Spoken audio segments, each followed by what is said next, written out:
No, don't mute. Just, be careful what you say. Hello, Facebook. Hello, YouTube. We are here about to start a veteran story with Pete Mecca and Jack Barsky as our special guest. We have our people filing into the waiting room here on the Zoom side as we speak. I see Tommy Clack is with us. All right, Excellent. Tommy. I haven't seen Tommy since he was on. Oh, what a hero. Oh, my gosh, one of the most inspiring stories I've ever heard.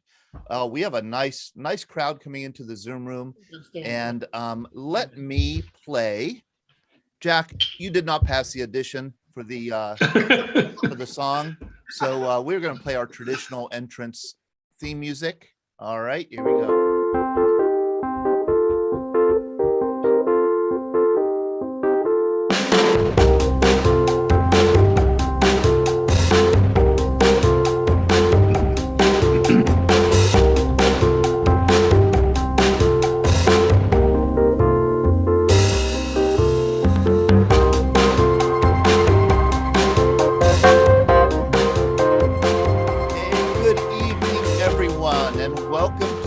Veteran Story with Pete Mecca. My name is Todd DiPastino. I am the executive director of the Veterans Breakfast Club, which is hosting this program. And my job really is just to introduce Pete and then serve as his wingman, I guess, as they say in the Air Force. The Veterans Breakfast Club, for those of you, I see a number of people here who I haven't seen in a while, including Tommy Clack. Hello, Tommy. Wonderful to see you. Boy, it's an honor just to have you in our Zoom room, in our presence.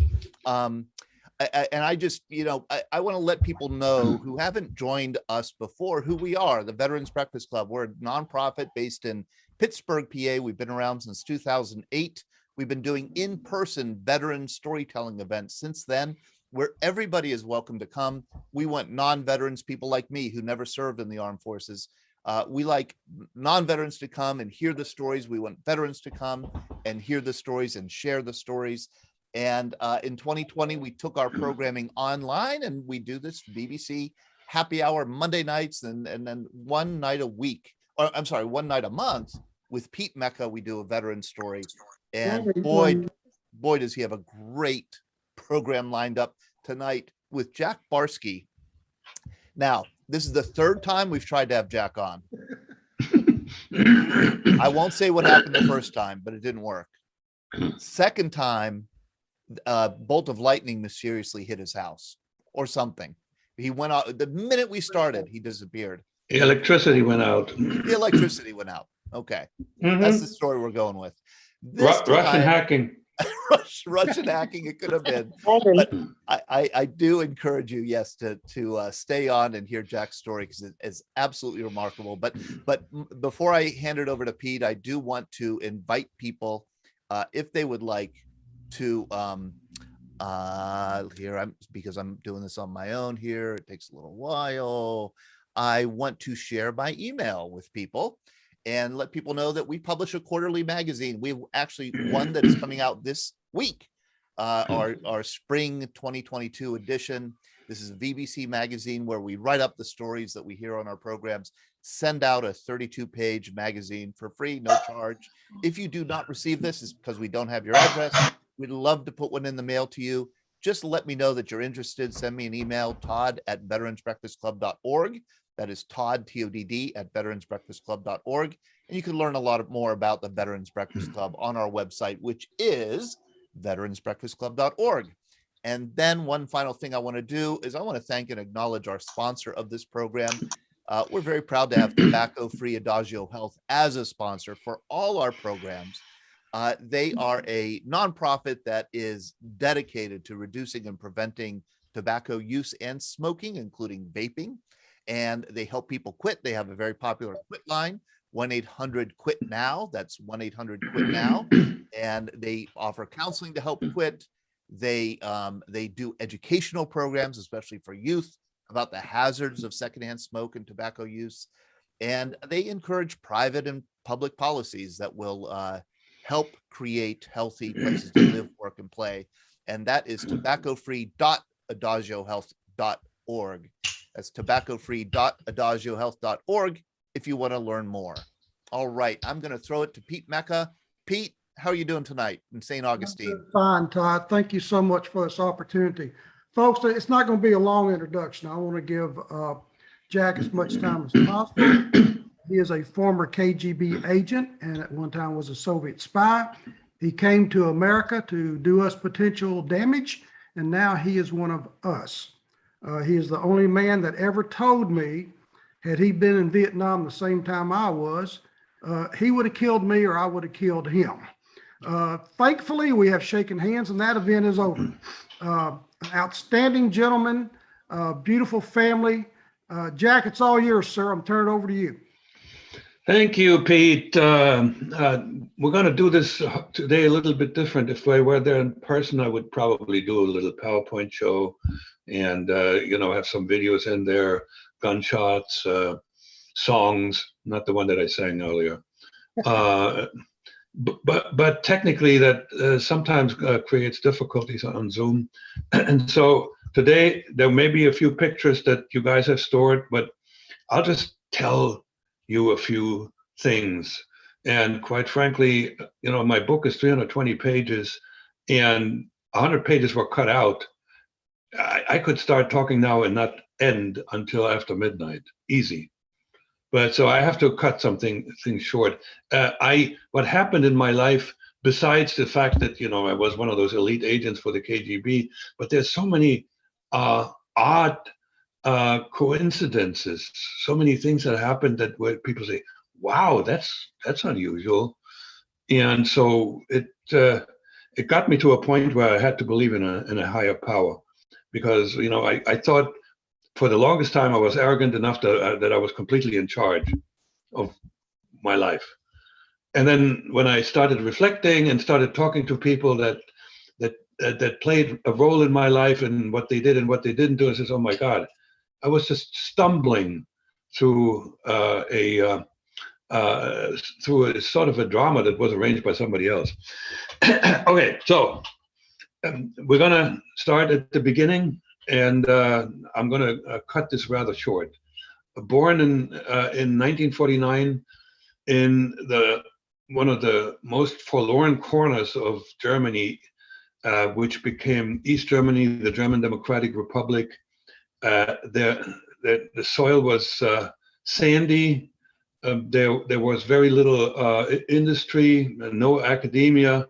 It was just pretty much impoverished already. And then when the Soviets came through, they took everything that was worth anything away with them. So we were left with next to nothing. Now, I was born 4 years after the war, and I don't remember the first couple of years. But we had food rationed until I was 12. We were malnourished. Our staple was potatoes, meat maybe on Sunday. And in general, even during the holidays, it was hard to get some decent food. The first few years, I don't remember having eaten something that was very tasty, but also never went hungry. It was just the quality of the food. It was just terrible. Healthcare was horrible. I was sick all the time. So by the time I was 12, I was already pretty tall, but very thin. My internal organs didn't grow as much as the body. So my heart was behind. I was forbidden to play soccer, which was my dream. And it took me about 18 years to sort of find myself physically as a body. My parents were both teachers. And interestingly enough, my father was 6 years younger than my mother. In those days, there weren't too many eligible men available in Germany. A lot of them had died in the war, and others never came back from being prisoners in the Soviet Union.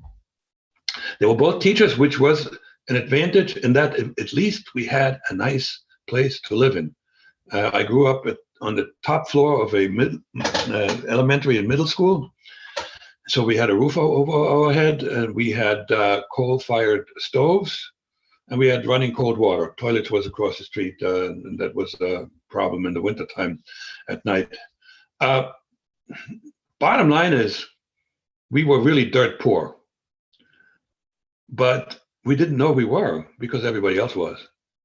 There were no wealthy people. There were we had the village. There were 2,000 people lived in the village, and there was one guy with a car. That was the village doctor. We had one doctor for 2,000 people.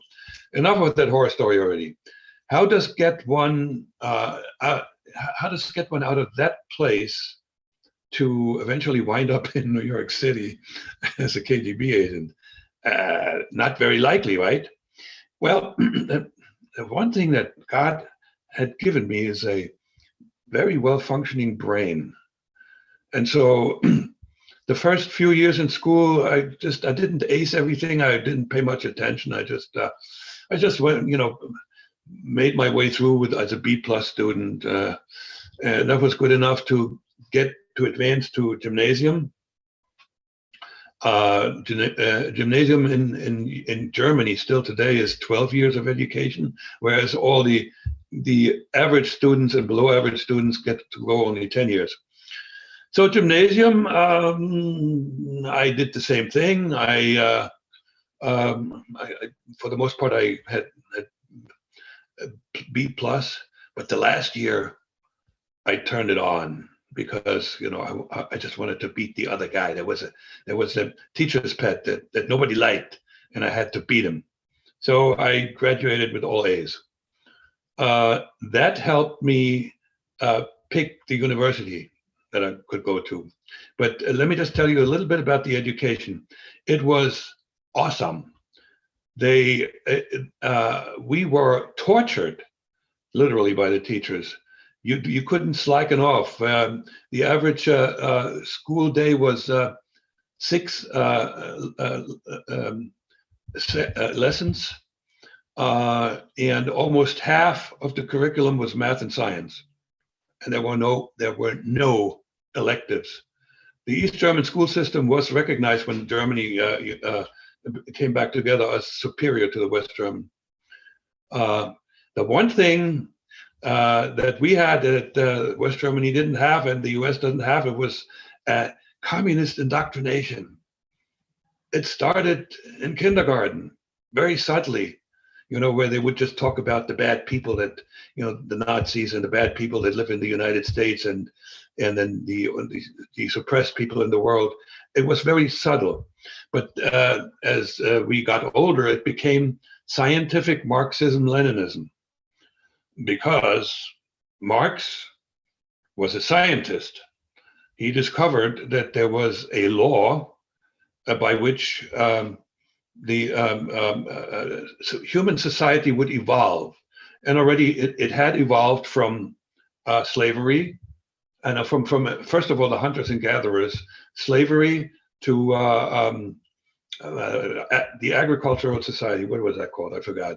And then capitalism, and then it would be scientifically projected. It would be socialism and communism, and we were already in socialism by the time I graduated from high school. And I, like many of my friends, wanted to participate in building the workers' paradise that Marx had declared to come anyway. Besides the science aspect of it, you probably know that Marxism, Leninism, and communism have a very, very strong emotional attraction to particularly young people. It plays on the emotions of young people. Can't we all get along? Everybody's really good. The reason that people commit crimes is because they don't have enough, because they're exploited. We hear this nowadays from the left all the time. Sorry, I'm not going very political, but this is more philosophical. And this ideology has a tendency, it's like whack-a-mole. It comes back generation after generation after generation because of that emotional appeal. And so when I entered university at the age of 18 in the university town of Vienna, I was a young communist, and I was ready to conquer the world, and my world was chemistry. I studied chemistry. And here I want to talk about an anecdote that showed one of the reasons the KGB eventually hired me. So I was ambitious. I wanted to be continue my all A track record. First year, we had an assistant professor who was an arrogant SOB. We had a phenomenal curriculum. Our days were full. Lectures started at 7, and lectures and small group meetings would go until noon. 1 hour for lunch, 4 hours in the afternoon for lab. And when we got home, we had one book that we had to study on our own, which then was covered, and we were tested on this stuff in the small group meetings. So one of those small group meetings, the assistant professor who was sitting, I said, he was arrogant and we hated him, but he was very smart. And so he tried to prepare us for the next test. And he said, well, there's this formula, and he wrote the formula on the blackboard that you need to remember because it's going to be used, and you need to use it. And I had a reputation as a wise guy, and I played wise guy again and said, hey, listen, if you don't remember the formula, you can always derive it. Ha! He thought, I got him. That son of a guy, I got him. Come on to the blackboard, derive away. Well, he didn't know that I had studied this the night before. I had memorized the derivation. So I went, very methodically, 12 steps, this, and this. And my fellow students sat there, whoa. And he, whoa. And he must have, in hindsight, I think he must have told his colleagues, because the next 2.5 years, whenever there was, I only got the toughest questions. I had a reputation as the ace. So so as a result, I prepared for the tough questions, and very often, just skimmed over the easy stuff. And it happened often that when professors asked the easy questions, I wouldn't add the answer. So here's the thing. I was clever. I manipulated. That wasn't bad manipulation, but it wasn't just, hard work and really smart, but I also found my way around, and that eventually played a role when I had to improvise, particularly in the first few years as a Soviet agent. Anyway, so in my third year, I was all A's. I was running away with the grades, and I had also become a party member. Yeah, in those days, it was a normal step to take. If you wanted to be somebody, you joined the party. And then I was recruited to play a leading role in the Communist Youth Organization. I did very well. And at the end of my third year, I was nominated for the number one scholarship in the country, the Karl Marx scholarship. That was limited to 100 concurrent holders in the country. And oh, by the way, just more cleverness, the guy who wrote the nomination did a bad job, and I took it away from him and rewrote it. So I nominated myself for this thing, and I got it. So now, in those days, the Stasi had records about everybody. And apparently they let the KGB look at those records, and somehow I was a standout. So it was the KGB that first that the Stasi never approached me. I thought initially it was, but that was wrong. It was KGB. So that happened one day when some fellow knocked on my dorm door, and I was in there alone, and he comes in. I didn't know the man, and he was the dumbest agent I have ever met in my entire life. If I had anything to say about him, I would have fired him on the spot, because his cover story was so stupid. he came in and says, you asked me, are you so-and-so? I said, yes. I'm from this company called Siena, a rather well-known optics company. And I just wanted to talk with you about, what you're going to do when you're done with your studies. In those days, everybody who knew anything about the university system knew that students were not recruited. Students were assigned, okay? So I knew right away he was phony. And I thought Stasi, so, I played along. And so 15 minutes into the conversation, he did a 180 and he said, you know what, I'm not really from Karl I'm from the government. That's another stupid thing. He should have at least said something like, I'm from the party and we need people like you. And let's see if we can work together. No, I'm from the government. Or what part of the government? Anyway, I let that go too because I was curious. And this is another character trait that I had from very early on. I was always curious what's going to happen next. I wasn't afraid of the guy because I had done nothing wrong. And so then he asked the one question he came to talk to me about. And he said, could you imagine yourself working for the government one day? And I said, sure, but not as a chemist, because I had a feeling I know where that was going to go. And he had, we communicated indirectly between the lines. He had the answer he wanted. He invited me to have lunch with him the next week in the most expensive restaurant in the city. And as I entered the restaurant, he was sitting at a table for four, and there was another man sitting next to him. I was a bit hesitant, but he called me up and introduced this man. I says, "This is Comrade Herman. We are working with our Soviet comrades." All right, KGB, and this little guy. By the way, also the only one. He wasn't only stupid. He was unpleasant. He was unlikable. I mean, he was. I don't know who hired him and kept him around.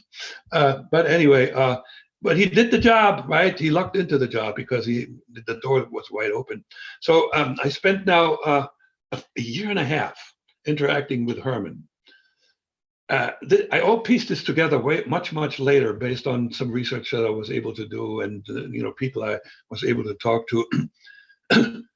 I was being screened very, very carefully for a number of character traits, such as the curiosity, the fearlessness, cleverness, the ability to make quick decisions on your own, and on and on. And my favorite was, and this was quoted by an ex-general, KGB general who participated in the creation of people like me. He said he called it well-controlled tendency for adventure. Oh yeah, I've always been a risk taker. I got injured a lot as a child because I did stupid things, and as I got older, I did more stupid things. And I mean, becoming an undercover agent, the way I did it is one of the most stupidest thing you can possibly think of, because it was a losing proposition. I didn't think about it. All the dangers all the things that could have happened, I just didn't think about it. I just said, that's really a great idea. And so after a year and a half, this fellow, Herman, figured out this man needs to speak to headquarters in Berlin. So I spent 3 weeks in Berlin. That was my first undercover journey. I had my first secret meeting. I had an address, a time, a code name, and a code phrase. And so we met. The fellow's name was Boris, was probably his code name. And I worked with him for 3 weeks. He gave me some tasks, that had to do with trying to figure out. For instance, showed me a building, said, figure out what's in there, who works there, what's going on there, or go find out about a person who lives at this and this address. Go talk to them. Some and introduce yourself under some cover story and strike up a conversation. I hated doing this, but I couldn't fail. So I passed all the tasks. So on the last day, I was introduced to the head of the KGB in East Germany, in Berlin, in the headquarters, Soviet headquarters.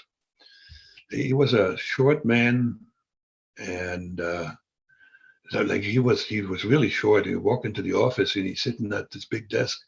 It didn't make a big impression on me, but the moment he opened his mouth, there was a steely voice coming out of this man. He spoke Russian only. I understood quite a bit of Russian, but and some of it was translated. And there was some small talk, but 15 minutes into the conversation, he dropped the bomb. I was not prepared for that, I swear. He said, "So what? Can we count on you? Are you in?"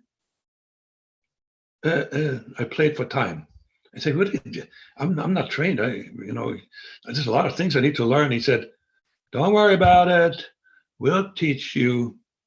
But we only work with people who make quick, good decisions. So you got until tomorrow noon."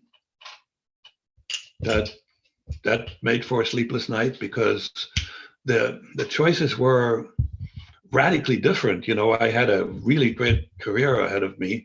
I was already somebody in the town, in the college town. And I had friends. I was a member of the basketball team. So there was a lot of good things back there. But then on the other hand, here's the opportunity to do something for the revolution, to be able to travel to the West, have my little adventure, live the good life, because we had our own James Bond, in literature and in the movies. And our own James Bond did the right thing, but he also lived a good life. He lived in nice houses, drove the fancy cars, and always got the girl. That played a role. And lastly, the flattery. Look here, I knew that the KGB was arguably the most powerful organization on the planet in those days, and they wanted me. So it was 51-49, and I said, sure. And so a month later, I quit the university. I was already working as an assistant professor and moved to Berlin. Here's another one episode that I want to bring up because it illustrates how they tested me, when they tested me, and how I passed the tests. So, I'm showing up in Berlin with a suitcase. All my belongings were in that suitcase. And I have another secret meeting with my new boss by the name of Nikolai, who, by the way, was Ukrainian. So we meet secretly with, this ritual where you find each other. And we then sat down in his car. And he said, "Okay, well, welcome. And I heard a lot of good things for you. I have a task for you, your first task." I says, "What is it?" "You need to find a place to stay." Now, there was a severe housing shortage in East Germany in those days. All the housing was controlled by the government, the party. So you couldn't just go rent an apartment. It wasn't available. The waiting list was up to 10 years. And he asked me to find a place to stay. I didn't say a word. I walked out of there. I stayed at a hotel overnight. I had enough money to spend the night in a hotel. And the next day, I had a brainstorm. I got into the city train and drove and rode as far as you can go to the last station, to a little town, and then started walking around and ringing doorbells. You got a room for me? And eventually I found one. An old lady with a lot of teeth missing told me, "Yeah, I got this outbuilding. It's not very comfortable, but it keeps you warm and dry." It was a little brick building with 2 rooms. The furniture of one room was a bed and a chair, no table. The other room had a wood-burning stove and running cold water. This is where I lived for my first 6 months. So I had again proven to them that I can endure hardship. I wouldn't complain, and I was creative. So after 6 months, Nikolai determined that I'm good to go. So he eventually got me a key to an apartment. They had him. Okay. I was so dumb. I had no idea that was another test. I could have easily failed it. There was another test when I the first time I went to West Berlin. I could have failed that one too, because I know colleagues, would-be colleagues of mine failed because they all of a sudden were infused with fear when they went into enemy territory. Yeah, but so I had 2 years worth of training. The typical tradecraft, the technical stuff, which was Morse code, decryption, encryption algorithms, photography, secret writing, and then what you do in the streets, counter surveillance routes, other ways to detect whether you're being investigated, and on and on. You also had to the first book they gave me to read was the history of the Communist Party of the Soviet Union. It was just a little weird, some of the things. And the second was the Constitution of West Germany. So I was directed towards West Germany. However, every agent, I was told, who would be deployed abroad would have to speak a second language.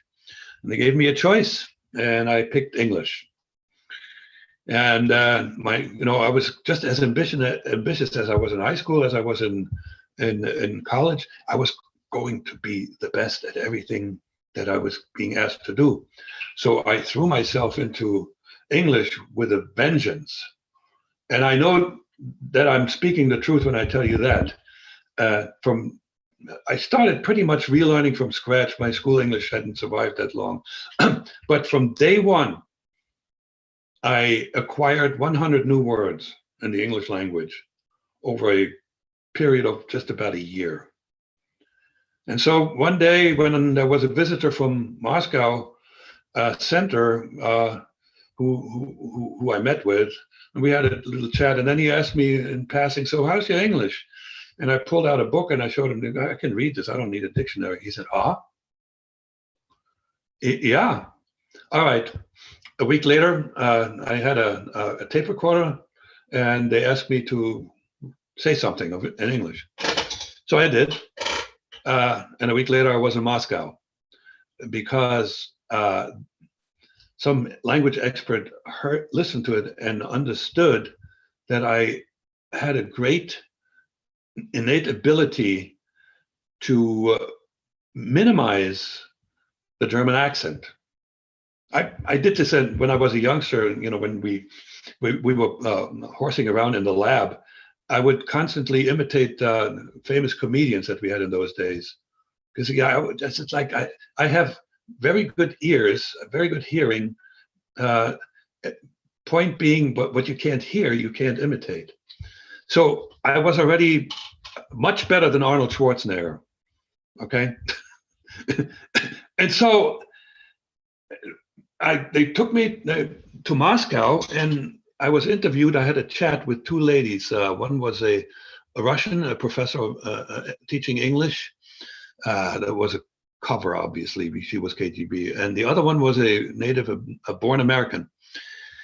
And the two of them, after 2 hours, discussed it with each other. And then they were talking to the bosses, and they asked him, "So can he do it or can't he?" The question was, can he learn the American way of speaking English so that we can put him in the country as a born American? And the English professor said, "Nah, that's not going to happen." But as you know, Americans are very optimistic. The American lady says, I think I can help him do that." So 2.5 more years in Moscow, where I studied English, a lot of English. I did a lot of phonetics exercises every night. I had a tape where somebody spoke English words, and I would listen to them and repeat them, listen, repeat, over and over and over again. And then I had the good fortune to be able to socialize with a couple of ex-communist spies who were born Americans. They were Morris and Lana Cohen. They they were participants in the Rosenberg spy ring, and he was a recruiter, and she operated as a courier. Very bright lady, and the two of them were like totally 100% communists, dyed in the wool.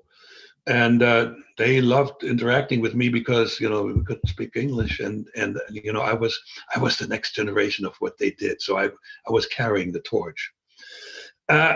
So, and he particularly, because this was a male voice, it's important to hear a voice of the same gender in the language that you're learning.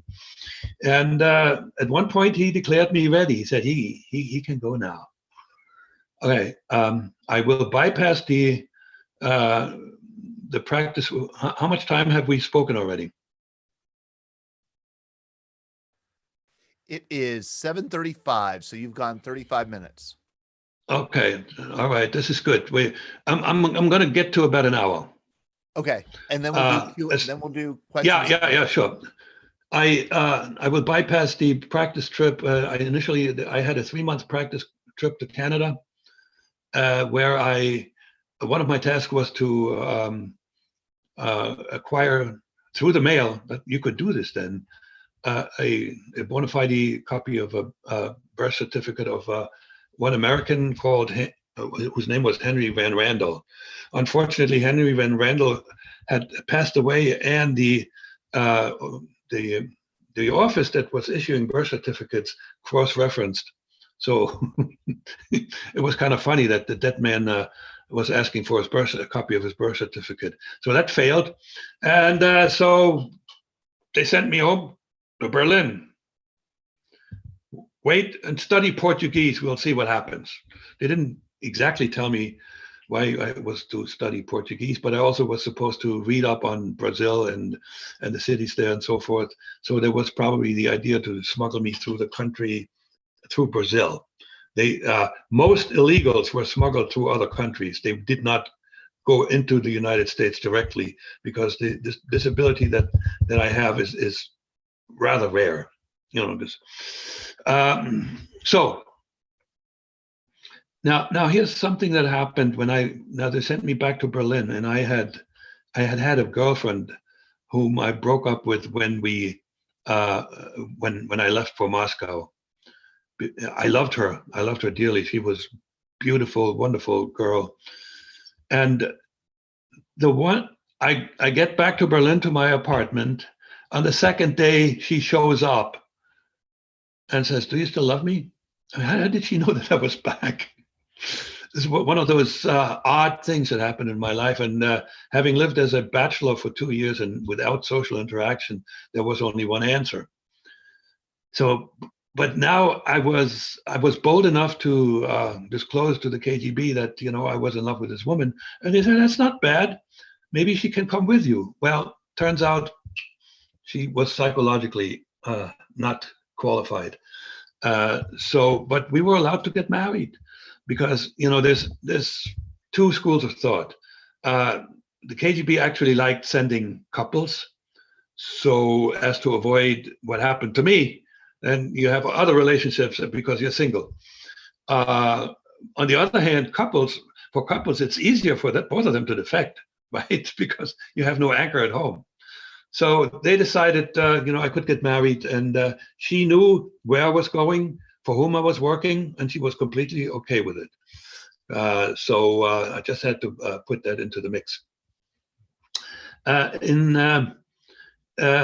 Eventually, somebody managed, a KGB agent, a diplomat, managed to find the gravestone of Jack Barsky in a cemetery outside of Washington, D.C. It showed when he was born, and then he passed away at the age of 11. The United States was so insecure in those days, so easy to penetrate. You could get a birth certificate just for the asking. You didn't have to show documentation, nothing. So that's how I got the Barsky birth certificate. And so when they had that, they called me back to Moscow. Time to go. And on a fall day in 1978, I got on a plane and flew to Belgrade. And the trip was a long trip. I was traveling initially with a West German Ford. Yeah, that's the Greystone.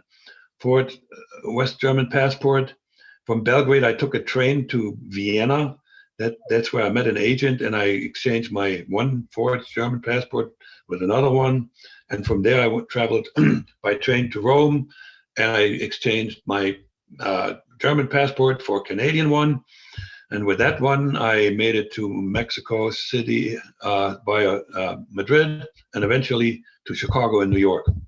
Okay, so the reason that this trip was arranged that way was to completely have 100% assurance that nobody could trace me back to Moscow. So when I showed up in the United States, I was just there. And, my backstory had me, working for quite some time on a farm in the sticks in upstate New York.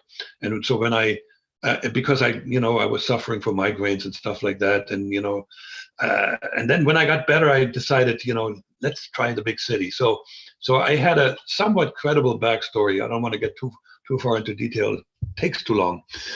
But this one episode I must mention because I should have been busted right in Chicago. Simply because Chicago was probably the worst city for me to enter the United States. Why the KGB thought that was a great idea, I had no idea. I was on a plane that went from Mexico City to Toronto. That was my hometown.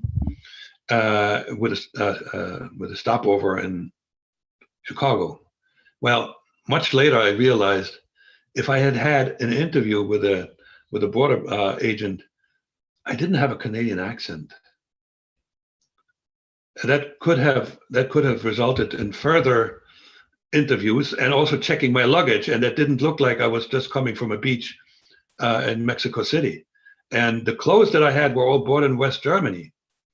So there was a lot of risk involved. On top of it, it was commercially available. I had a shortwave radio with me in my luggage.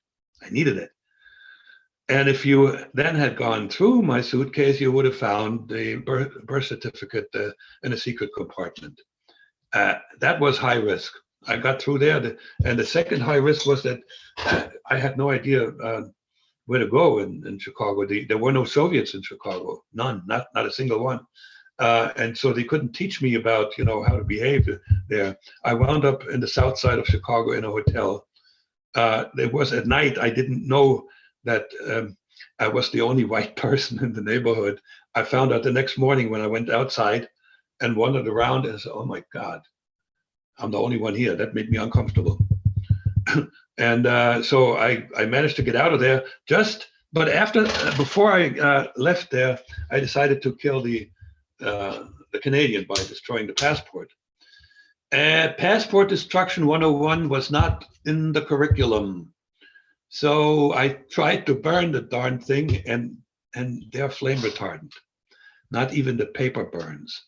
And some acrid smoke went up there, and I looked at the fire alarm and said, oh shit, that's trouble. So I doused the flames. Thank God the fire alarm didn't go off. I cut the passport in pieces and flushed it down the toilet. Okay, I got through there. I wound up in New York and found myself a suitable hotel because, I couldn't afford something nice. It was a single room occupancy hotel that cost $600 a month. And there were quite a few questionable characters in that place. But it was reasonably safe. There was some drug use next door and some paid for sex and stuff like that. But it wasn't dangerous. And the good thing was it had a private bathroom because I needed a private bathroom to destroy materials that I used to do spy stuff with, right?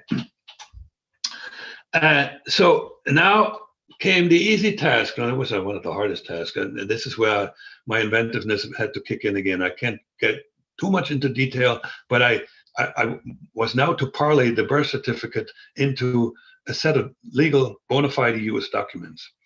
And the easy one was like, you just get a library cards, and then you have a legitimate address, proof of address, because you need that proof of address and a birth certificate to get a driver's license, right? You still do something like this. You need proof of address and some kind of ID. I couldn't get a library card because when I went to the library, they said, you have documentation? Catch-22. It took me 6 months to figure out how to get around that. And it was sort of a coincidental, and it was a lucky situation when I went to the Museum of Natural History, and I saw that they had a program, membership. You could buy membership, become a member for $50, and they had these nice little plastic cards where you could put your address. So I got that, and with that, I got the library card. I mean, the librarian should not have accepted that. And so then the driver's license was a piece of cake. The only troublesome part was parallel parking in New York. But it was, and then getting the Social Security card was, I was concerned about it. I was literally afraid because I had to go and for an interview, an in-person interview, and I was afraid I might fail the interview. I had my backstory and I could tell a lot of things, but if somebody asked really, pointed questions and digs, I would fail. Okay, so I prepared myself for the interview physically, so I would look like somebody who just jumped off the potato truck. So I rubbed soap into my eyes. My hair wasn't combed much. I had 2 days worth of growth on my face, and wore a dirty T-shirt. And sort of my body language was like this, there isn't much there, okay. And the lady asked questions. So what would you? Did you never have a job? Oh yeah, I work. But you didn't need a Social Security card? Where did you work? Oh, I worked on the Myers Farm in upstate New York. Oh, farm workers were exempt in those days from Social Security. And then she said, okay. And that was the whole interview. She signed a document, and in 3 weeks I had my Social Security card. Now I could go for a job. Well, that wasn't easy either. I couldn't take my resume with me. I had no work history. So you had to take something where they don't ask you for work history. And the KGB headquarters, they had told me, well, why don't you, work on the docks? Yeah, I very quickly found out that those jobs were highly in demand. They were highly paid and unionized, so forget it. Then they said, well, maybe taxi driver. Or you drive around all day and don't make a lot of money. That didn't work. So and I looked at some guys who were delivering packages, riding a bicycle, and I was an expert bicycle rider in Germany. We rode bicycles as children. So I went to a messenger office, and they had an ad in the paper, and I asked them, can I work for you? Do you have a bike? No, but I can get one. All right, get a bike, get yourself a bag, show up tomorrow. Nobody asked any questions. So I was assigned to a branch office. I showed up there, and this was key. This job was key for me to not fail as an American, because I was culturally unprepared. I knew nothing about nothing. I didn't know much about baseball, basketball. I knew basketball. I played it. I mean, football. I knew very little about movies. I knew practically nothing about what it was like to be an American. But here I am in the messenger office, where nobody cares where you come from, because most of these people are transients. They don't ask any questions, and I could just listen. I could pay attention to what they talk about. And I learned, and I learned. What I didn't learn there, I watched a lot of TV. And so after 3 years of carrying packages around, I was a little more comfortable, and I finally got to a point where I felt comfortable socializing. Up until then, I would just go home and be by myself. I learned Spanish because I was bored out of my mind. I also learned typing, and I made in the bike messenger job. I made enough money so the KGB didn't have to subsidize me. The salary that I earned, $600 a month in those days, was saved for me in Moscow. And but I said 3 years. The plan was actually to end this after a year. The last thing I was to get was a passport. I'm not going to get into the details. I failed to acquire a passport because I made some mistakes in filling out the application. I wrote messenger as an occupation, and then I left the spots. When are you leaving and where do you want to go? I left them blank. They were optional. So a sharp clerk looked at this and he thought, okay, so here's a guy who makes minimum wage. That's what you figure out, right? Minimum wage. He doesn't know where he's going. He doesn't know when he's going. What does he need a passport for? So he asked me to fill out an auxiliary questionnaire, and the first question on the questionnaire was, where did you go to school? High school.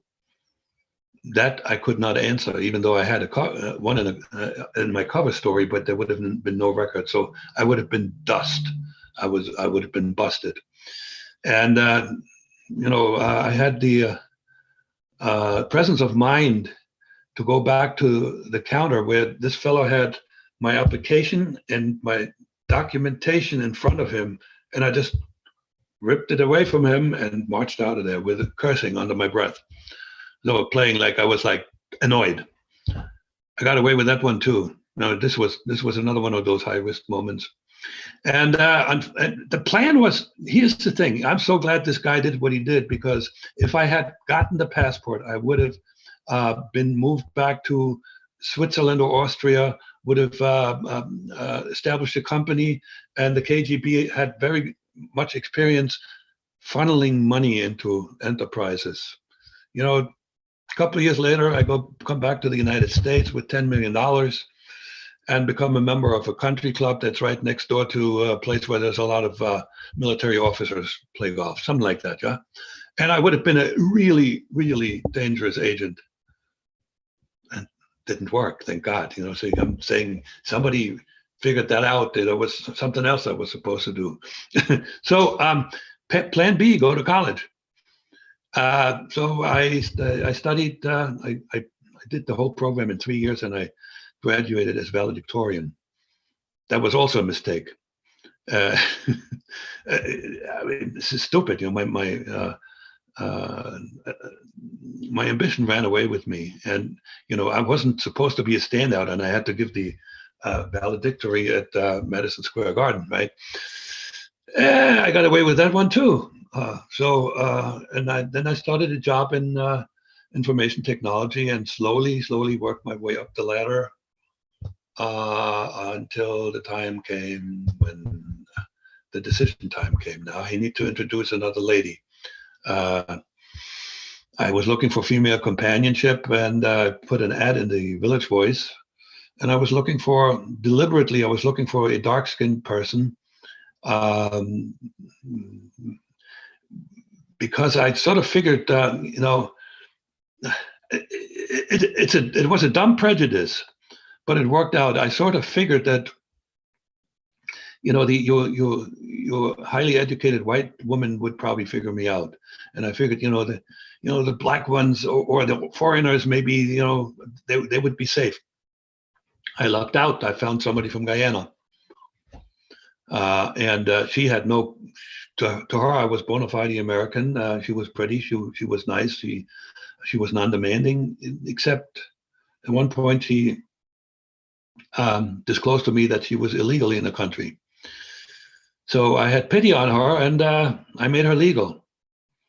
I, as an American citizen, I had all the documents necessary. I went to immigration with her, and we applied for a green card, which she got, and eventually she got the citizenship. It's another one of those oddities. What I didn't know, and this is very typical for Caribbean women, when they chase after a man, they like to go get pregnant and catch him with a child. So she got pregnant. And all of a sudden I was a father. I was also a father in Germany. So unfortunately, that's one of the dark spots in my history. I was officially a bigamist. But in my brain, I separated these two lives so well that I didn't feel guilty. So anyway, she got pregnant. That's not her. That's my last wife. That's the beauty, the Jamaican beauty. This is the girl that not the one that the baby showed the baby. This when she was born, that was Chelsea, very rather newborn. And I told Penelope, my wife, I said to her, I married you, and you know why I married you. Now you're pregnant. I will take care of the baby, but I will not be there as a father. I had to set her straight because I was going to go back to my German wife. Well, I didn't take into consideration that when you watch a young child grow up, and I did, particularly I think for men, it's girls, there's something that comes over you didn't expect. And that was a deep, abiding, much now, I'm looking for the word. A love when you want nothing in return. It starts with unconditional love, totally unconditional. I mean, there was nothing this little girl could give me other than a smile. And so what happened when she was 18 months old, the KGB got spooked somehow, and they thought they had a traitor in there amongst them, and I was about to be discovered by the FBI, so they called me back in emergency mode, and I hadn't figured out how to support this girl. I clearly couldn't tell. I was afraid to tell the KGB. They would have read me the riot act. Maybe not. I don't know, but I was afraid to tell them the truth. And I wanted to make sure that this girl grows up and safely and has opportunities in the country that she wouldn't have had with only her mother, because her mother had all but 4 years of education.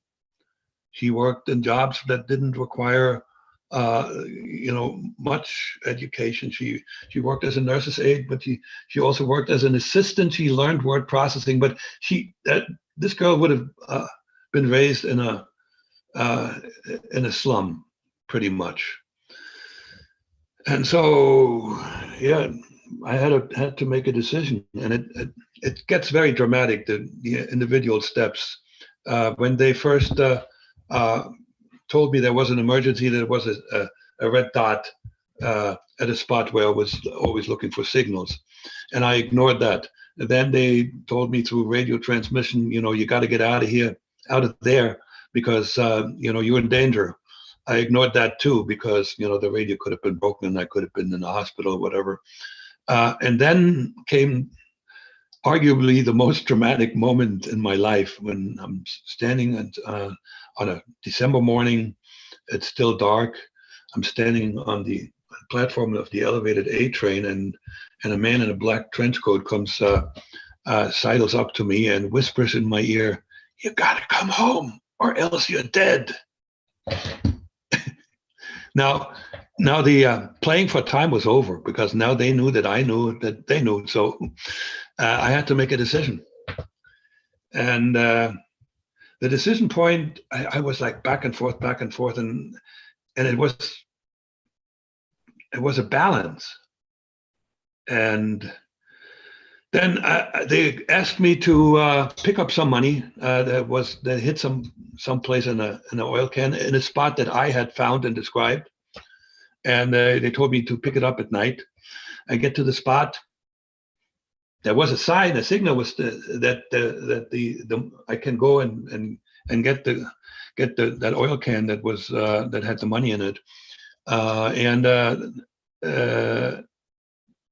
so that meant I could go, and everything was in good shape. I couldn't find the damn can, and this spot was easy to find, even in the dark. I had found it. It wasn't there. So I walk away from that one failed operation in my entire career, and then a voice in my head says, "I'm staying." And that was the decision moment. I could make a story up that makes me look better. Like, that I was so much in love that I had no other choice. No, the decision was made for me at that point.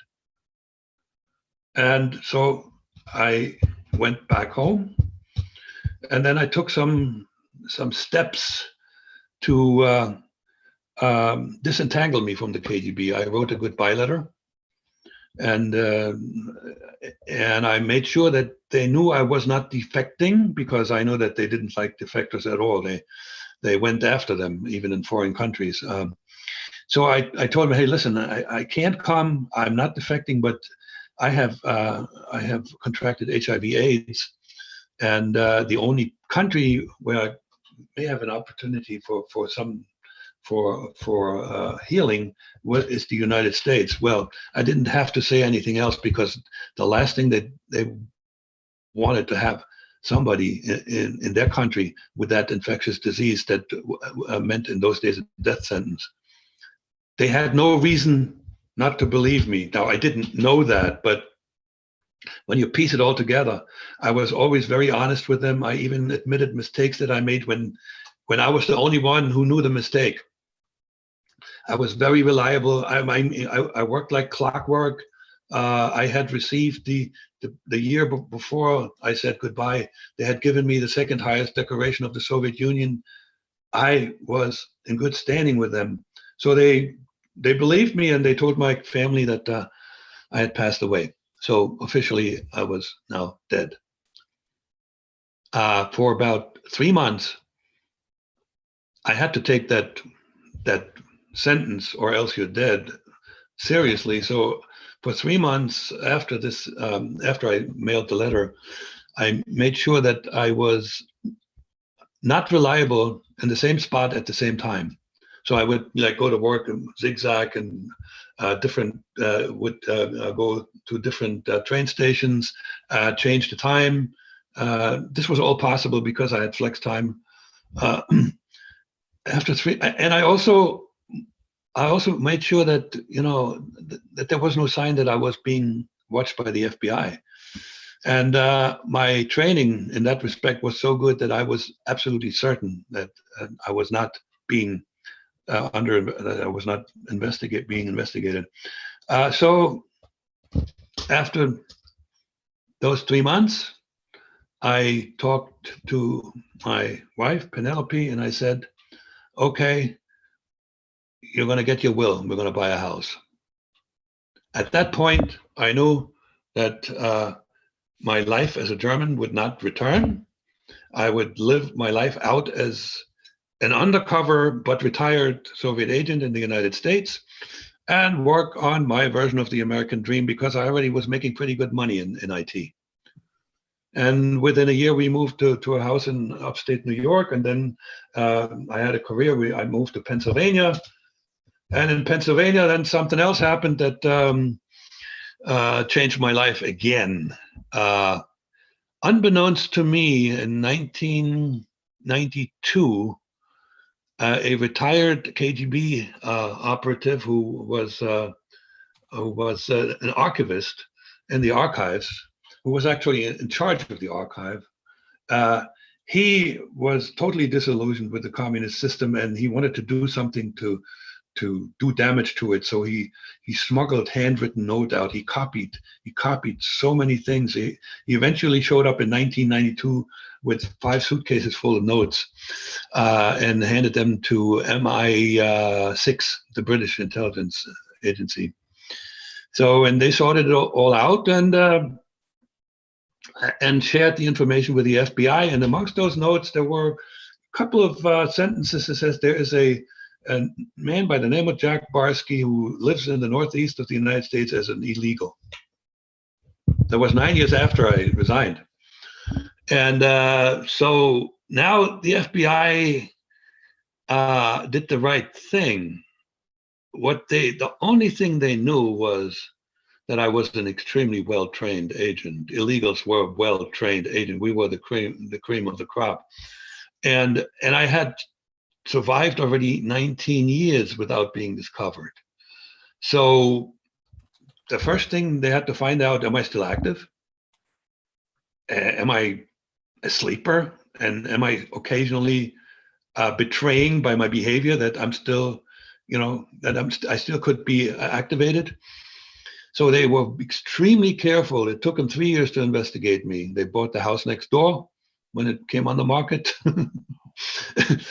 and the lead agent watched me quite a bit through binoculars from the other side of the, there was a dirt road, there was a hill, and he had a chair and a stand there with some bird books and pretended to be a bird watcher. And through observation, he would tell you that he determined that I wasn't active anymore. And secondly, that I would cooperate simply because, I had a really, really good relationship with my children. I played with the kids all the time. We had another child, a son. Chelsea was at the time now 11 years old, and my son was 6 years old. And Joe Riley, that's his name. He was right. And so one Friday on my way back from New Jersey to Pennsylvania, I commuted on my way back from work. There's a toll bridge over the Delaware. I put my 50 cents in, and then I was waved over by a state trooper. I thought nothing of it. I stopped the car, and I rolled the window down. He says, could you please step out of the car? This is a routine traffic stop. I said, sure. And then I see somebody coming from behind, approaching me. I turn around, and he flips something, and I didn't have to look at it. When he said, FBI, we would like to talk to you. I didn't investigate the ID. He told me later that at that point, there was no more blood in my face. It was white as snow. However, he also told me that I recovered very quickly, surprisingly quickly. They asked me to step in the car with them, and they drove me up north into on a road that parallels the Delaware River, winding road. And after about 3 minutes, I asked them, am I under arrest? And Joe said, no. And I immediately came back and said, so what took you so long? Clever. You know why? I broke the ice. I knew that I had to be liked, because if I, act like an asshole, then they're going to throw the key away. And I was totally ready. I wasn't a communist anymore. That was way gone. I was a family man. I wasn't really an American the way I am today, but I liked the American way. There was not much evil that I was taught what's going on in the United States. You know, we have problems here, but so does every other country. And so I was going to spill the bean as much as I can. And so it took about 6 weeks of very intense interviewing, and I had to pass a lie detector test. And at the end, they told me, we decided, the US government decided that you may stay in this country and there's a path to citizenship. So, and I became a citizen 6.5 years ago. It took a while, but you know, it had something to do with the bureaucracy of our government. And then something else happened that was instrumental in me talking to you today, which is, how much time we got left here? It's 8:10. Oh, well, okay. So let me just tell you, there were like about 5 unconnected dots that had to be connected for me to become a public person. It had something to do with a half brother of my wife, my Jamaican wife, who grew up in Germany, who came to visit the United States, but not us. But he wound up in a town that was 50 miles from us. So he came to visit us, and we had a conversation. So he asked me, so how did you get here? He knew that I had German roots. I said, well, I had some help from the government. Which government, the American or the German? I said, no, the Russian. And so he went like, wow. And so he took notes, and then he said, well, I'm going to take this to Germany. This is going to be so big. And I'm thinking, yeah, right. He was a conductor of the railway in Germany. What could he do to make this into a big story? I was also convinced I didn't have a big story, because I once tried to. My kids asked me to write a book, and I tried to market my story to some book agent, and they didn't believe me. So I knew that nobody was interested. But he happened to have a friend who had connections. Before you knew it, when I went back to Germany for the first time, Der Spiegel, which is the premier news magazine in all of Europe, had one of the most well-known, famous reporters follow me and interview me, and she happened to have met Steve Croft of 60 Minutes 2 years prior at a conference, and she called him up and said, I got a story for you. It all happened to me. I had nothing to do with it. I plead the fifth. Okay, so this is where I'm going to stop.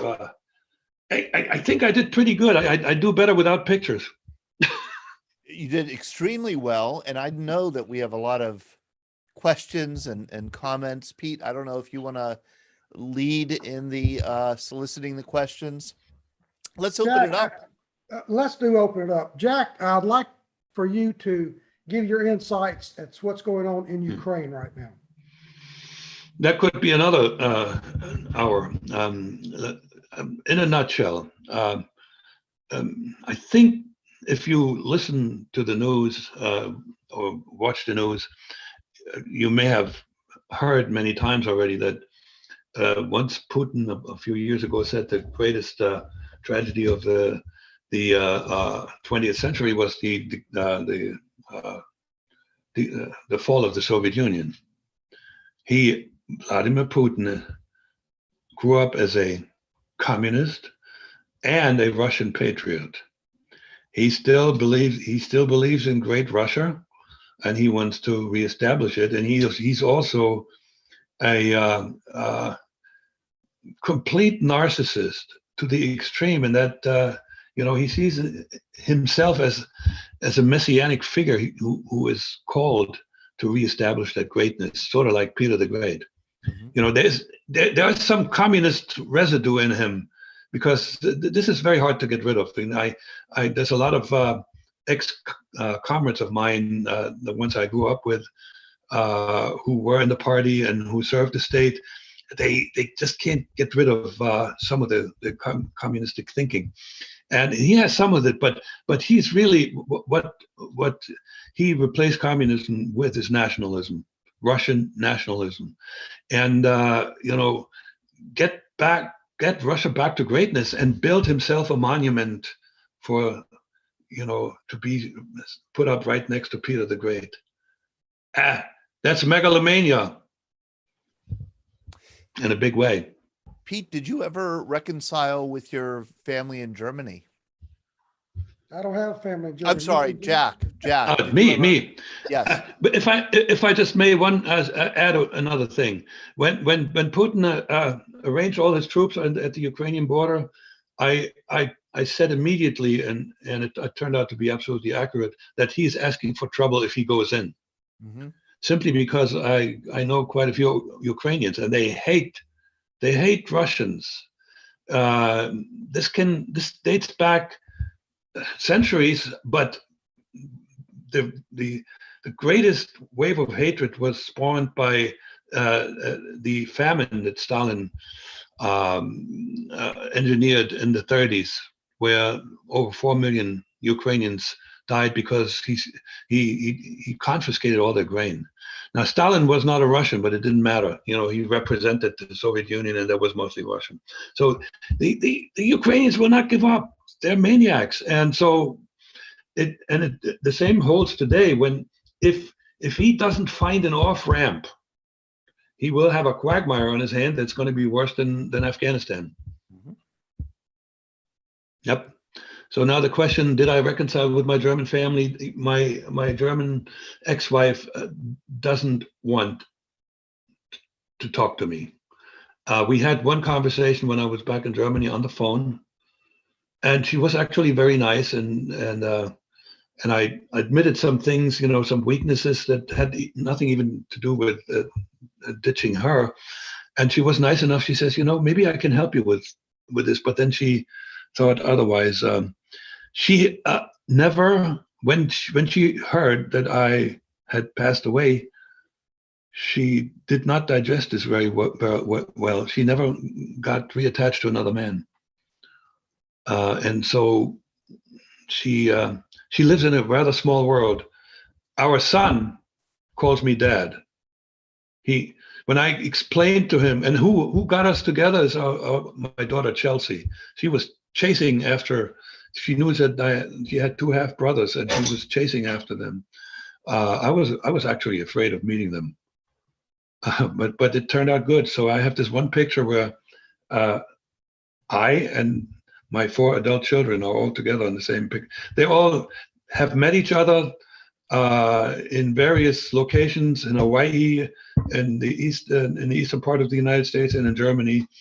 And my daughter Chelsea at one point actually considered moving to Germany, but she's now firmly established in the U.S. I do notice that we have Lieutenant Colonel Vis Kaminis on with us. Vis was from Latvia. He was there when the Soviet Union invaded Latvia. He's got a great story. Vis, do you have any questions? Yes, checking in the net.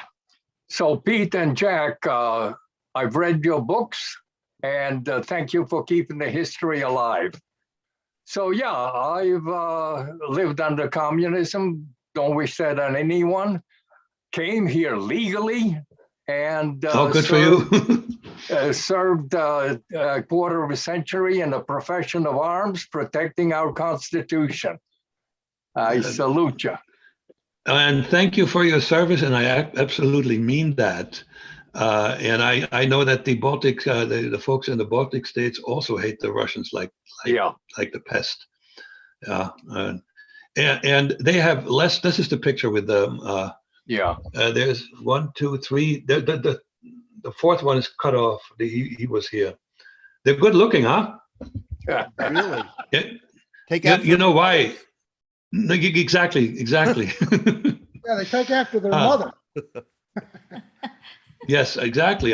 Well, you got to hand it to me. I have good taste in women, and I tell people I have 2 things in common with James Bond. It's the initials, JB, and I also got the girl. Oh, Jack, can you explain to everyone? You actually talked to Jack Barsky's first, your original name, and tell them about your conversation with the young man who died, Jack Barsky.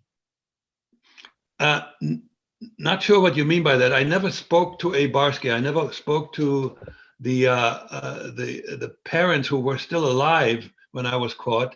The FBI got in touch with them. They asked them nicely that I be allowed to keep the name. And they were nice enough to not make a big stink about it, because the whole idea was for me to change names and go into some kind of a witness protection program would have been extremely disruptive to my family. And they were nice enough for me to allow me to, keep on going. And I already, at that point, I had a nice resume, and, I had bank accounts and mortgages, and it would have been a royal mess anyway. There's a couple of Barsky children, a brother and a sister were still alive. They might still be around, but it would have been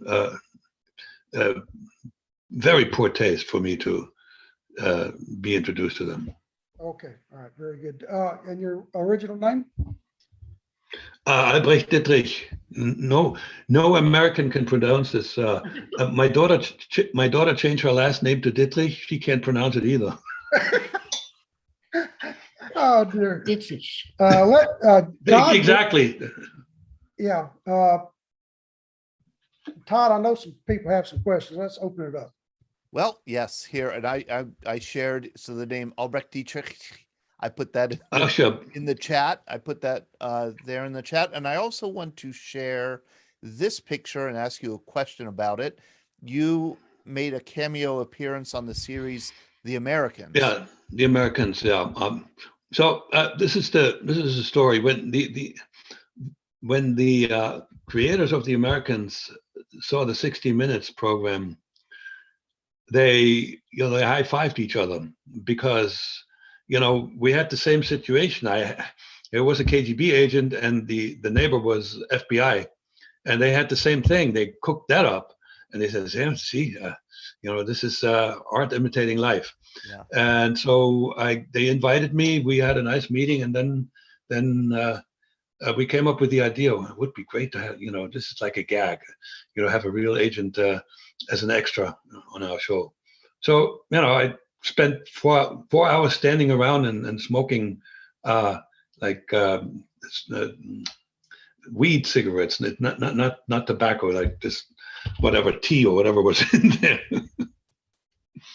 That's great. Brad Washabaugh, you have your hand up. Yes, thank you. Fascinating, Jack. Thanks for being with us tonight. It sounds like through your story that you had minimal damage to our national security through your activities. Can you confirm that, please? Good question. Yes and no. I know of no damage that I may have done. These hands never touched any secret material, but I did operate as a spotter. And so, particularly while I was in college, I befriended a lot of students, and profiled them and sent the profile to Moscow. It's a possibility that one of them was recruited, and it's a possibility that one of them has been doing damage and is still doing damage. It's unlikely, though. Well, let me not speculate here. It's a possibility, because when I said I had an interview at the International Spy Museum, and the recently departed the fellow passed away who was at the time in charge of the place. And when I told him that I didn't do much damage, he said, "You don't really know." And I will end my life not knowing. But you were in illegal for 10 years, correct? 10 years, exactly. That's a lot of investing on the KGB's end to train you, to get you yes, to support you. Oh, yes. And it sounds like it just didn't pay off. I mean, it didn't pay off. And I talked about this Mitrokin fellow who smuggled out all these notes. Out of these notes, 2 books were published. And there's a section on illegals, and he states quite clearly that there were 3 waves of illegals that were sent to the United States, and none of them were effective. There is an aura about this program. yes. because there's no other country who does that. Look at what we got, our man over there. Look at what, but they haven't done anything. It's just like a lot of churning. Yeah. I could have been quite effective, as I said, but thank God I wasn't. Yeah. I'm reasonably certain that there were 10 of us who came over in the late 70s and into the mid 80s. I'm pretty sure that probably half of them had to give up. I mean, look at all the spots where I would have, should have failed. Like it's almost a dozen of them. Yeah. Annette Grunseth from Green Bay, Wisconsin has a question in the chat. Annette, you want to ask it here? Oh, okay. Well, when they said they let you become inactive, and that they threatened your life at one point, how do you know they aren't still watching you? Or how do you know? No. If I may say, when this fellow said, come home or else you're dead, that could have been a threat. I can't exclude it. I think it wasn't, because it was just that the guy was not very aware of the niceties of the fine points of the English language. It was very strong language. But even if it was a threat, when they heard that I have AIDS, they dropped me. I was a stranded asset. So would would Moscow have any motive today to punish you for what you've done? If I ever show up in Moscow again, they might want to arrange an accident. And I tell you why I'm thinking that, because Putin likes to scare the world, and he likes to scare his own agents. The unprecedented attempt on Skripal shows that he wants it, because Skripal was a dead case. He was already in jail, then he was exchanged, and the unwritten rules in espionage say it's done. And they just wanted to send a message: we can still get you.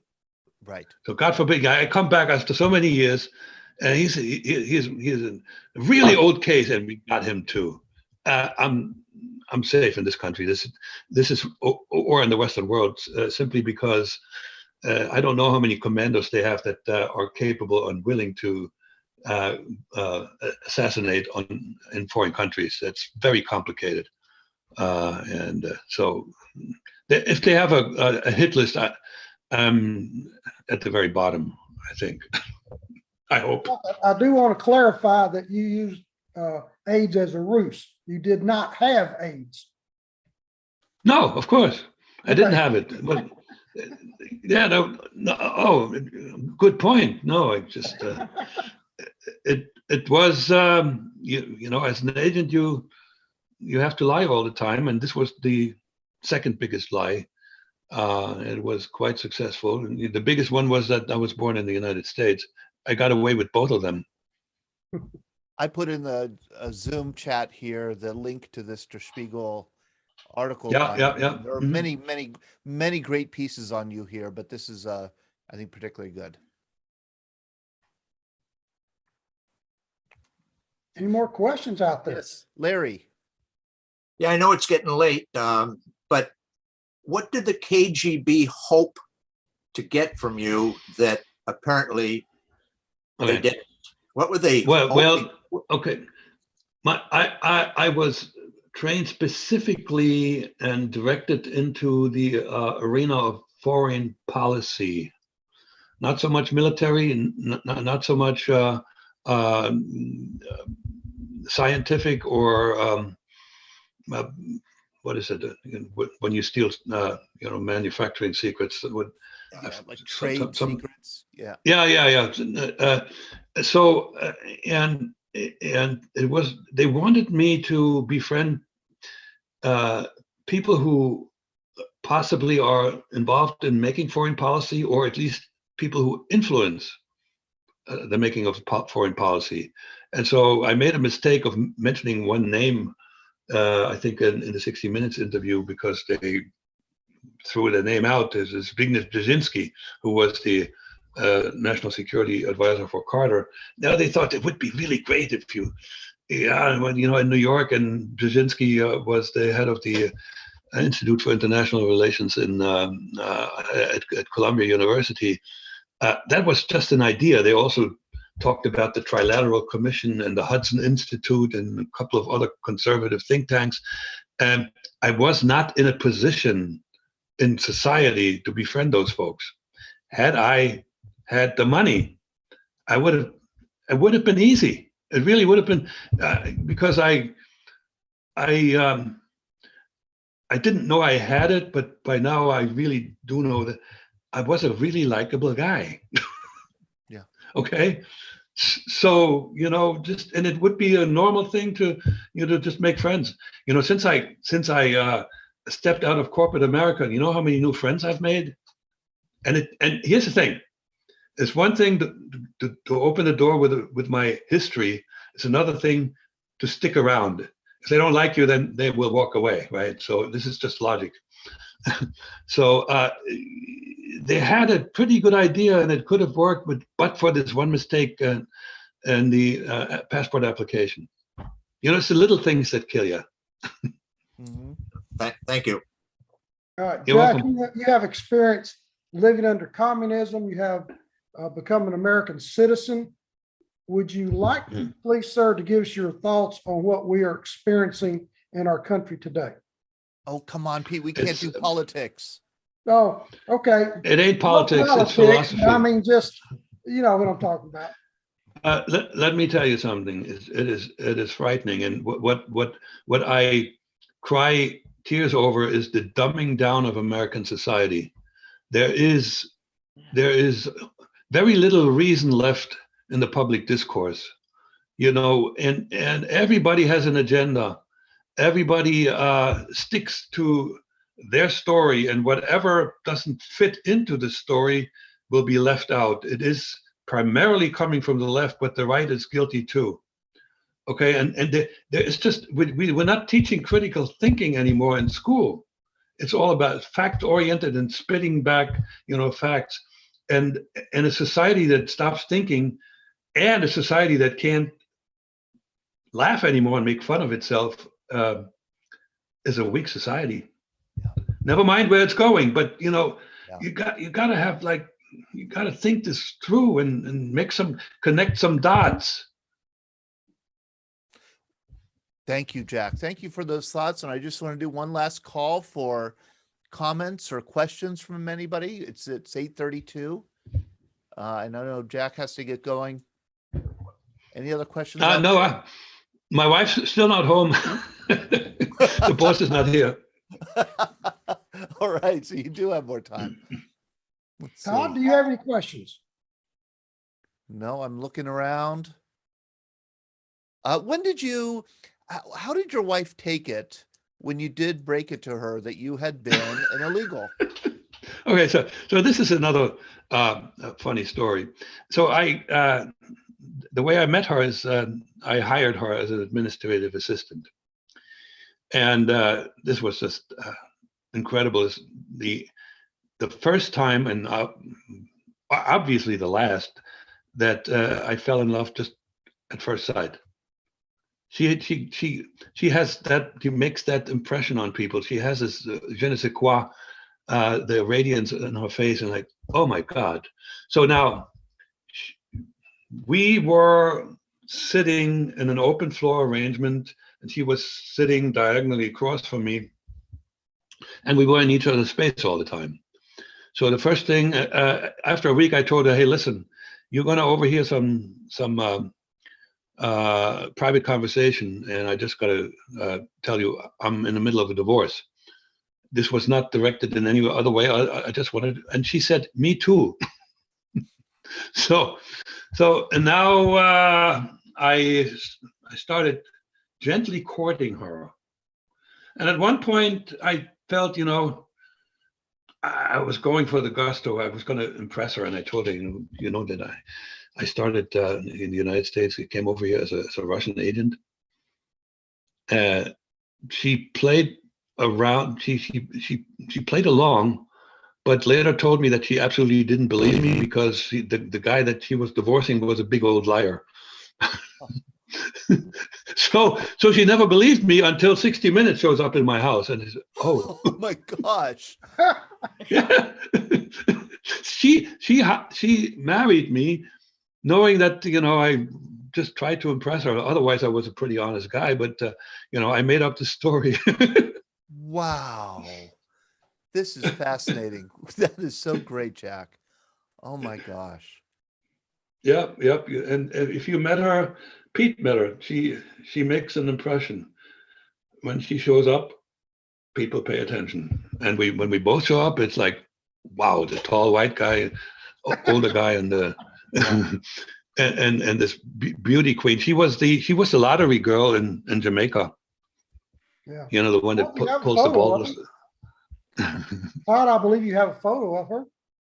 I believe I do. Let me see here. I put up a photo and Jack On said the it wedding was. day, I believe. Let's see. Photo. Let me look. I think you emailed it to me. Yep. All right. Let me look that up. I could show you a bunch if you care, but because I can share my screen. There we go.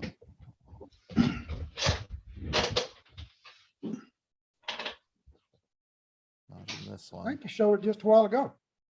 I showed one, but Jack said it wasn't. Let's see. No, that wasn't the Who was that, Shauna? I showed. No, Yeah. I thought it was. I thought I heard my wife. It was Trinity. This is what I showed before. Yeah. That's one of my wedding pictures. Okay. And that is so weird because it looks like the spy behind the beautiful woman. Yes, it does. Lurking in the back. Yeah. Yeah. the caption on that is "The Spy Who Loved Me." Right. Well, Well, thank Todd, she hasn't. Yeah, Todd, do you have any questions yourself that you would like to ask? No, I think I am out of questions. And I mean, I have other ones, but for tonight, I'm out of questions. Yeah, And, let me just add one thing. If people are interested in more details of that story, there's a relatively easy way without having to buy a book and reading it. There's an audio drama that came out last December. It's called The Agent. If most everybody here is a little bit older, ask your children how to access a podcast. It costs nothing. There are 12 episodes, and it's all interviews with me and a dozen other people that played a role. that's in so my life. interesting. You know Yes. what, Jack? I'm gonna look that up and share that in our next VBC bulletin, which is an email newsletter that goes out so that people could access that. I would love to listen to that. It's really well made. The producer studied history in college, so he puts a historic background of the 80s back there. He's got like Mr. Gorbachev, tear down this wall and that kind of stuff. Right. Oh, it's called The Agent. It's The Agent. That's all. It's produced by Imperative Entertainment. Okay. Well, look, I want to let people know that if they want to get the link, I will be sending it out on our Monday. There's Annette holding it up. I'll be sending out a link to it too on our Just Monday. search it in podcasts. It came right up. The Agent popped right up. Look it up. It'll come right up. Okay. But I will remind you also. So I'm sorry I patronized you. You know your podcast stuff. Yeah, I mean, we're I didn't know. not that old, Jack. Yeah. When I was approached 2 years ago by this producer, I said, I'm producing a podcast. I says, what? That's right. That's right. Well, thank you so much. And I do want to thank our sponsor, Tobacco Free Adagio Health. Thank you, Jack Barsky. Thank you for Pete Mecca for bringing you on. I so appreciate it. I do hope that everybody will join us on Monday night. We have a program. We're back with another program on Monday night at 7:00. And if you want to receive our, email newsletter and our magazine, just let me know. Send me an email, todd@veteransbreakfastclub.org. All right. Good night, everybody. Have a wonderful evening. Take care. Bye, Todd.